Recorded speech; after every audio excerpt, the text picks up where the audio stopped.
ಭಾರತವನ್ನು ಜಾಗತಿಕ ತಂತ್ರಜ್ಞಾನದ ಕೇಂದ್ರವನ್ನಾಗಿ ಮಾಡುವ ನಿಟ್ಟಿನಲ್ಲಿ ಪ್ರಧಾನಿ ನರೇಂದ್ರ ಮೋದಿ ಅವರು ಕೃತಕ ಬುದ್ಧಿಮತ್ತೆ ಮತ್ತು ಡೀಪ್ ಟೆಕ್ ವಲಯದ ಪ್ರಮುಖ ಸ್ಟಾರ್ಟ್ಅಪ್ಗಳ ಸಿಇಒಗಳೊಂದಿಗೆ ಸಂವಾದ ನಡೆಸಿದರು.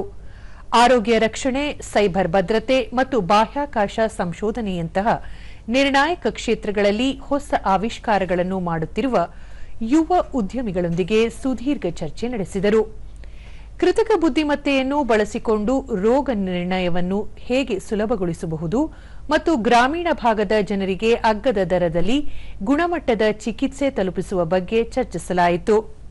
ಬೆಳೆಯುತ್ತಿರುವ ಡಿಜಿಟಲ್ ಜಗತ್ತಿನಲ್ಲಿ ದತ್ತಾಂಶ ಸಂರಕ್ಷಣೆ ಮತ್ತು ಸೈಬರ್ ದಾಳಿಗಳನ್ನು ತಡೆಯಲು ಸ್ವದೇಶಿ ತಂತ್ರಜ್ಞಾನದ ಅಗತ್ಯ ಇದೆ.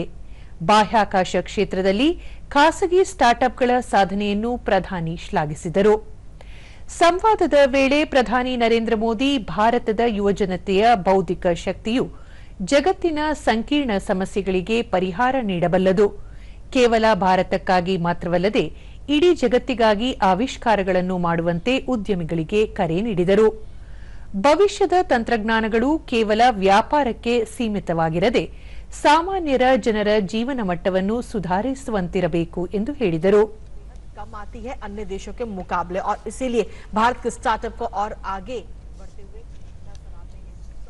और अन्य क्षेत्रों में साथ ही हेल्थ केयर, साइबर सिक्योरिटी, इन तमाम क्षेत्रों में जो बेहतरीन काम कर रहे हैं उन सीईओ से खास बातचीत करते हुए प्रधानमंत्री